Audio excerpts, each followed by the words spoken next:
Hello everyone, मैं Awadhesh sir अपने YouTube channel smart science Buxar official की तरफ से धन्यवाद। साथियों, कृपया वीडियो को लाइक और शेयर करें। नए यूजर हैं तो सब्सक्राइब करें। तो विलंब न करते हुए आज आपको लेकर आए हैं उपधात। पहले आप पढ़ चुके हैं धात और अधात के भौतिक गुण, तो उसके बाद जो है आपको वीडियो लेकर आए हुए हैं उपधात के बारे में कि उपधात क्या है, उपधात किसे कहते हैं और इनका उपयोग पढ़ेंगे। तो देखिए, क्वेश्चन कहता है कि उपधातु को कहते हैं मेटालॉइड। उपधातु को कहते हैं मेटालॉइड, यानी उपधातु हमारा होता है टोटल 7 प्रकार के उपधातु आपको पढ़ने को मिलेगा आपके किताब में, क्योंकि पहले आप पढ़ चुके हैं मेटल और नॉन मेटल में कि धातुएं कितनी होती है 91 और अधात 20। अधातु जो है 20 और धातुएं जो है 91 और उपधात 7 और टोटल मिलकर होता है 118 तत्व। तो आज हम आपको केवल पढ़ाएंगे उपधात यानी मेटालॉइड। तो मेटालॉइड में पढ़ेंगे उपधातु में 7 प्रकार के। कौन कौन 7 हैं? देखिए, नंबर 1 है बोरान, नंबर 2 है सिलिकॉन, नंबर 3 है जर्मेनियम, नंबर 4 है आर्सेनिक, नंबर 5 है एंटीमनी, नंबर 6 है टेलेरियम, नंबर 7 है पोलोनियम। तो ये 7 प्रकार के आपको पढ़ना है उपधात। तो इसके सिंबल हो गए, सांकेतिक चिन्ह आपके साथ में दिए हैं। अब हम पढ़ाएंगे आपको कि इन उपधातु का उपयोग कहाँ कहाँ किया जाता है, इनका उपयोग कहाँ किया जाता है। तो सबसे पहले चलेंगे हम अपने फर्स्ट है बोरान। बोरान यानी इसका संकेत चिन्ह है बी। बोरान का उपयोग हम लोग कहाँ करते हैं? देखिए, बोरान का उपयोग हम लोग कहते हैं अकार्बनिक ग्रेफाइट और अकार्बनिक बेंजीन के रूप में करते हैं। बोरिक एसिड के भी रूप में हम लोग बोरान का उपयोग करते हैं। कांच उद्योग में भी इसका उपयोग किया जाता है और खाद्य पदार्थ परिरक्षण के रूप में भी बोरान का उपयोग किया जाता है। तो ये हो गया बोरान का उपयोग। अब चलते हैं सिलिकॉन। सिलिकॉन एक ऐसा उपधातु है। तो सिलिकॉन का उपयोग कहाँ करते हैं? साबुन के रूप में, शीशे के रूप में, कंप्यूटर चिप्स, जो हम लोग कंप्यूटर का इस्तेमाल करते हैं उसका जो चिप्स बनता है, यानी इस चिप्स को बनाने में सिलिकॉन का उपयोग किया जाता है। चलिए देखते हैं नेक्स्ट क्या है, जर्मेनियम। जर्मेनियम का उपयोग कहाँ किया जाता है? ट्रांजिस्टर बनाने के रूप में किया जाता है। जर्मेनियम का उपयोग फोटो इलेक्ट्रिक सेल बनाने के रूप में किया जाता है और जर्मेनियम का उपयोग सोलर सेल में भी किया जाता है। चलिए नेक्स्ट देखते हैं क्या है, आर्सेनिक। यह आर्सेनिक एक उपधातु है। इनका उपयोग कंप्यूटर चिप्स में बनाने के रूप में किया जाता है। गैलियम आर्सेनाइड इसका यौगिक है। आर्सेनिक का एक यौगिक है गैलियम आर्सेनाइड, जो अर्धचालक के रूप में इसका उपयोग किया जाता है। किसके रूप में किया जाता है? अर्धचालक के रूप में। ठीक है, तो हम जान गए कि आर्सेनिक का उपयोग कहाँ किया जाता है? अर्धचालक के रूप में किया जाता है। Sb इसको कहते हैं एंटीमनी। एंटीमनी का एक यौगिक है एंटीमनी सल्फाइड। इस एंटीमनी सल्फाइड का उपयोग अर्थात एंटीमनी का उपयोग हम लोग एक यौगिक के रूप में बना करके उनका उपयोग माचिस के तीली के सिरी पर लगा जो लाल रंग का या ब्लैक कलर का जो ज्वलनशील पदार्थ होता है, जैसा ही हम माचिस को क्या करते हैं, माचिस के डिब्बे पर उस माचिस की तीली को रगड़ते हैं तो उसमें आग निकल पाती है, ज्वलनशील हो जाता है, वह जलना प्रारंभ कर देता है।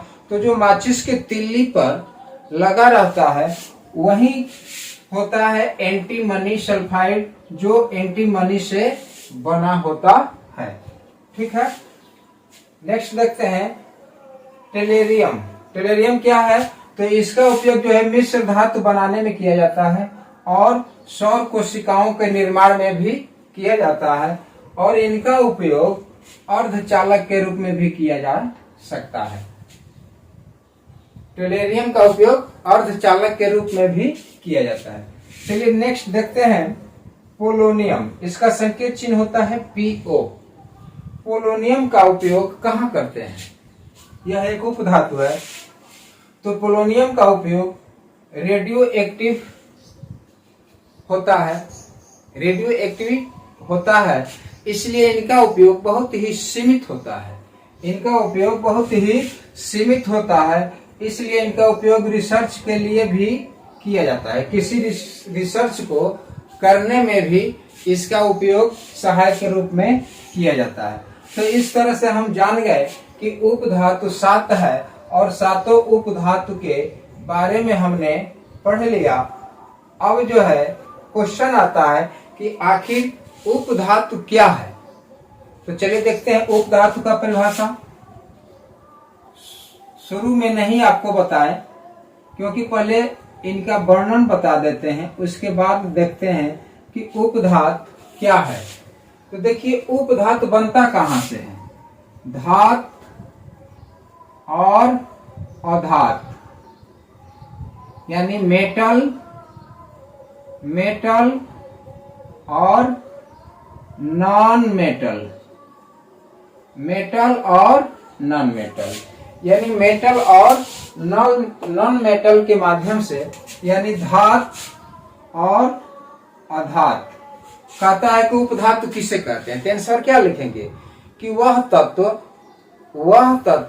जिसमें धात और अधात, जिसमें धात और अधात के गुण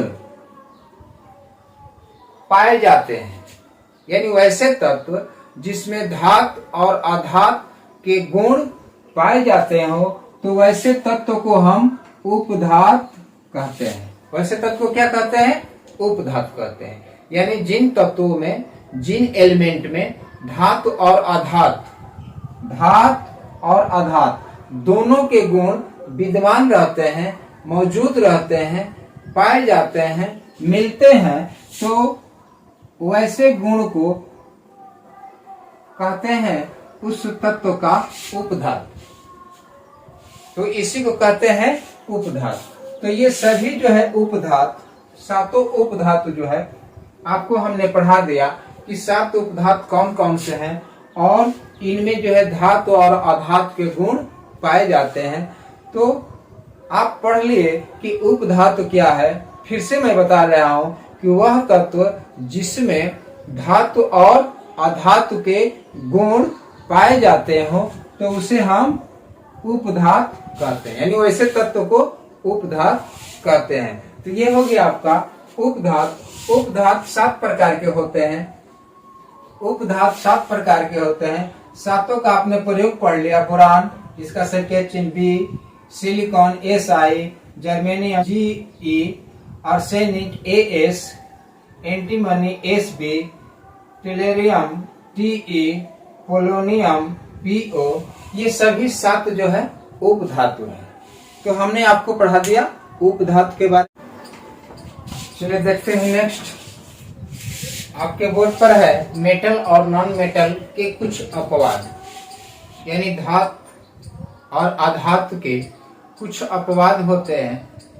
सोचे कि आपको वो भी क्वेश्चन सॉल्व करा दे ताकि आपका कहीं से कंफ्यूज न रहे। तो चलते हैं, क्या लिखा हुआ है कि धातु और अधातु के अपवाद। देखिए एक साइड है धातु और एक साइड है अधातु, यानी metal, metal and non metal, non metal.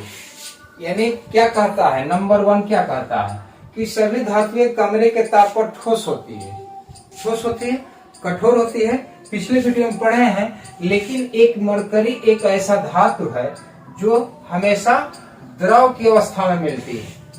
ये अपवाद है। क्वेश्चन आएगा कि क्वेश्चन आता है कि कौन ऐसा धातु है जो द्रव की अवस्था में मिलती है, तो उस धातु का नाम क्या है, मरकरी। ठीक है, नंबर 2 चलते हैं। क्वेश्चन हम पढ़ते हैं कि धातुओं का गलनांक अधिक होता है, लेकिन गैलियम और सीजियम एक धातु है जिसका गलनांक जो है कम होता है, ये कम होता है। तो गैलियम और सीजियम का गलनांक कम होता है, यह अपवाद में है। फिर क्वेश्चन कहता है कि धातुएं कठोर होती है, पढ़े हैं हम नेक्स्ट वीडियो में। धातुएं कठोर होती है, लेकिन लिथियम, पोटेशियम और सोडियम को चाकू से आसानी से काटा जा सकता है। जब चाकू से कट जाएगा तो वो कठोर नहीं होगी। यानी क्वेश्चन आएगा कि कौन सी ऐसी धातु है जो चाकू से काटा जा सकता है, वो कठोर नहीं होती है। तो वह है लिथियम, पोटेशियम और सोडियम। इसे हम चाकू से आसानी से काट सकते हैं। नेक्स्ट है कि सोडियम को मिट्टी के तेल में रखा। क्वेश्चन आता है कि कौन ऐसी धातु है जिसको मिट्टी तेल में डुबो कर रखा जाता है, तो उसका नाम है सोडियम। चलिए नेक्स्ट देखते हैं। कहता है कि धातुएं कठोर होती है, भारी होती है, उसका गलनांक क्वथनांक अधिक होता है, लेकिन कुछ ऐसे धातुएं हैं जो बहुत ही हल्की होती है, वह बहुत ही हल्की होती है। तो क्वेश्चन पूछ देगा कि सबसे हल्की धातु का नाम क्या है, तो सबसे हल्की धातु है लिथियम। यह रुई के वजन के समान होता है। अब इसी से आप कल्पना कर लीजिए कि रुई का वजन, रुआ का वजन कितना, तो उस वजन के अनुरूप जो है लिथियम होता है, जो एक धातु है। सबसे क्रियाशील धातु कौन सी होती है, सबसे क्रियाशील धातु होती है पोटेशियम। अपवाद में आता है कि सबसे अभिक्रियाशील धातु कौन सी होती है, पोटेशियम। नेक्स्ट आता है कि परमाणु घड़ी के रूप में उपयोग किया जाता है, यानी परमाणु के रूप में घड़ी का उपयोग किया जाता है। घड़ी का उपयोग किया जाता है, वह किस धातु का उपयोग होता है उसमें, तो उसका उपयोग होता है सीजियम धातु का। उसका संकेत चिन्ह होता है CS। सीजियम धातु एक ऐसा है जिनका उपयोग परमाणु घड़ी के रूप में किया जाता है। फिर क्वेश्चन आता है, पूछ देता है कि कौन सा ऐसा तत्व है, कौन सा ऐसा धातु है जो उपग्रहों में समय देखने के लिए किया जाता है। उपग्रह चल रहा है, तो उपग्रहों में समय देखने के लिए हम यहीं से बैठे बैठे उसका समय देखने के लिए किस धातु का उपयोग करते हैं, तो उस धातु का क्या नाम है, तो उस धातु का नाम लिखेंगे सीजियम, CS। उसका संकेत चिन्ह होता है। तो उपग्रहों में समय देखने के लिए सीजियस धातु का उपयोग किया जाता है। ये हो गया धातु के अपवाद। अब चलते हैं नॉन मेटल, यानी अधातु के अपवाद क्या कहता है। अधातु कहता है कि चमकीला नहीं होता है, बिल्कुल पढ़े हैं भौतिक गुण में। लेकिन इसमें एक ऐसा अधातु है जिसका नाम है आयोडीन। आयोडीन एक ऐसा धातु है जो चमकीला होता है। कैसा होता है, चमकीला। तो क्वेश्चन आपसे पूछ सकता है कि कौन ऐसा धातु है जिसमें चमकीला होता है, जिसमें चमक होती है, तो वह अधातु है आयोडीन। फिर क्वेश्चन पूछ सकता है कि सभी अधातुएं ठोस और गैस के रूप में होती है, लेकिन कौन सी ऐसी अधातु है जो द्रव के रूप में पाई जाती है, तो उत्तर मारेंगे ब्रोमीन। क्या लिखेंगे उत्तर, ब्रोमीन। यानी ब्रोमीन एक ऐसा अधातु है जो हमेशा द्रव अवस्था में ही पाई जाती है। चलिए अब चलते हैं, कंफ्यूज करते हैं अपवाद। नेक्स्ट क्या कहता है कि अधातुएं विभिन्न रूपों में भी पाई जाती है, उनके अलग अलग रूप होते हैं। तो अधातुएं विभिन्न रूपों में, अलग अलग रूपों में पाई जाती है, तो उस जो विभिन्न रूप में पाई जाती है तो उस रूप को ही हम अपरूप कहते हैं। क्या कहते हैं? अपरूप। क्वेश्चन आ जाएगा कि अपरूप किसे कहते हैं, अपरूप किसे कहते हैं। तो क्वेश्चन लिखेंगे, उसका आंसर, क्वेश्चन का आंसर लिखेंगे कि वह अधात जिसके विभिन्न रूप पाए जाते हैं, यानी उसके और भी अलग अलग रूपों में उस अधातु को पाया जाता है, तो वैसे रूपों को हम क्या कहते हैं? अपरूप कहते हैं। क्या कहते हैं? अपरूप कहते हैं। जैसे देखिए, कार्बन के दो अपरूप, कार्बन के दो अपरूप कौन? हीरा और ग्रेफाइट। कार्बन के दो अपरूप हीरा और ग्रेफाइट। हीरा और ग्रेफाइट दोनों क्या है? कार्बन है, सी। यह क्या है? कार्बन है, लेकिन यह दो रूपों में मिलता है, तो इसी दो रूपों को ही हम क्या कहते हैं? अपरूप कहते हैं। इसी दो रूप को ही हम क्या कहते हैं? अपरूप कहते हैं। तो हीरा हो गया और ग्रेफाइट हो गया, तो हीरा का गुण क्या कहता है? हीरा एक अधातु है, ग्रेफाइट एक अधातु है, तो हीरा क्या कहता है कि हीरा का गलनांक और क्वथनांक अधिक होता है, जबकि ग्रेफाइट, हम पढ़े हैं अधातु में कि ग्रेफाइट जो है, ग्रेफाइट कहते हैं अधातु जो है विद्युत का कुचालक होती है, उसमें विद्युत धारा प्रवाहित नहीं होता है।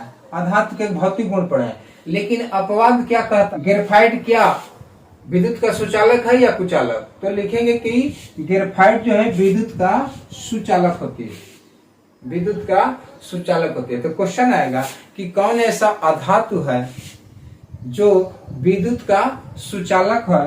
तो हम लिखेंगे कि ग्रेफाइट एक ऐसी अधातुएं हैं जो विद्युत का सुचालक होती है। कौन ऐसी अधातु है जो चमकीली होती है? तो आयोडीन एक ऐसी अधातु है जो चमकीली होती है। तो ये था आपका कंफ्यूज वर्ड अपवाद के रूप में धातु और अधातु के। तो आप लिख सकते हैं, स्क्रीनशॉट भी लिख सकते हैं। तो हम आपको बता दिए कि धातु और अधातु के अपवाद क्या है, अपरूप क्या है। तो अब मिलेंगे आपसे नेक्स्ट वीडियो, जिसमें पढ़ेंगे मेटल और नॉन मेटल के केमिकल प्रॉपर्टीज, यानी रासायनिक गुण, भौतिक गुण, अपवाद और अपरूप। ये आपका समाप्त हो चुका है। तो मिलेंगे नेक्स्ट वीडियो में। तो प्लीज आपसे रिक्वेस्ट है कि वीडियो को लाइक और शेयर जरूर करें। जय हिंद, जय भारत, थैंक्स।